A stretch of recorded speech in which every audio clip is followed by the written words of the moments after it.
नमस्कार, अमरावती खबर के न्यूज बुलेटिन में आपका स्वागत है। आइए पेश करते हैं आज के प्रमुख समाचार।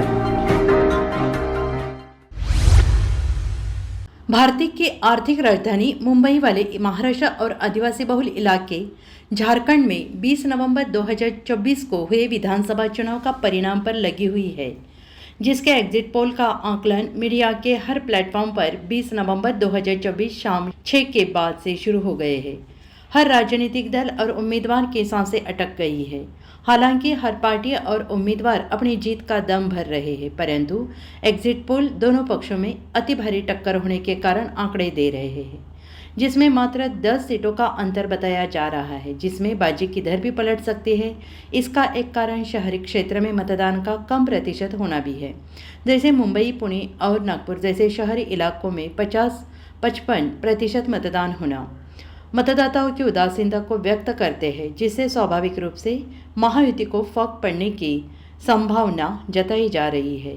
हालांकि महायुति और महाविकास आघाड़ी दोनों को मिलने वाली सीटों का अंतर बहुत कम बताया जा रहा है, परंतु मेरा व्यक्तिगत रूप से आंकलन और पिछले एक माह से महाराष्ट्र व झारखंड के चुनाव पर नज़र रख रहा हूं, तो मेरा अनुमान है महाराष्ट्र में महायुति और झारखंड में सोरेन सरकार की वापसी होने की संभावना दिखाई दे रही है।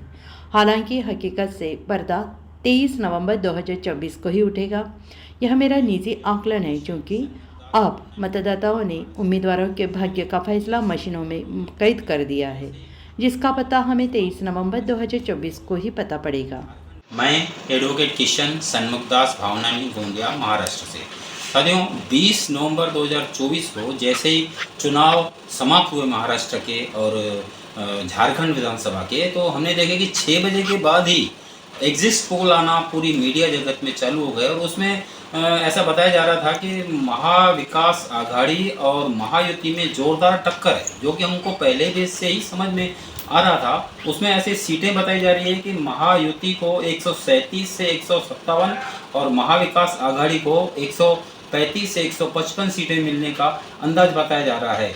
इसका मतलब जोरदार टक्कर है, पर मेरा ऐसा मानना है कि इसका एक कारण हो भी सकता है कि जो वोटिंग प्रतिशत हुआ वो बहुत कम हुआ। जैसे कि मैंने 20 तारीख को बताया था एक इंटरव्यू में कि मैं वोटिंग करने गया और वहाँ पे 2 बजे गया, तो बूथ पे केवल मैं अकेला ही वोटिंग कर रहा था, दूसरा कोई नहीं था। इस चीज़ को मैंने इंटरव्यू में उठाया था, लेकिन मुझे ऐसा देखने को मिला कि ग्रामीण क्षेत्र में जो वोटिंग प्रतिशत है वो बहुत ज़्यादा अधिक है और जो शहरी क्षेत्र है उसमें वोटिंग प्रतिशत कम है। जैसे अपन बॉम्बे को पकड़ें तो बॉम्बे में वोटिंग प्रतिशत बहुत कम है। नागपुर को पकड़ें तो 50-55 के आसपास वोटिंग प्रतिशत आया है, लेकिन उसके जो आसपास ग्रामीण एरिया है उनमें बहुत ज़्यादा वोटिंग प्रतिशत आया है। तो मेरा ऐसा एक सुझाव है चुनाव आयोग को कि वोटिंग करने अनिवार्य करने के लिए कुछ तो भी ऐसा कदम उठाया जाए कि उसमें वोटिंग अनिवार्य किया जाए।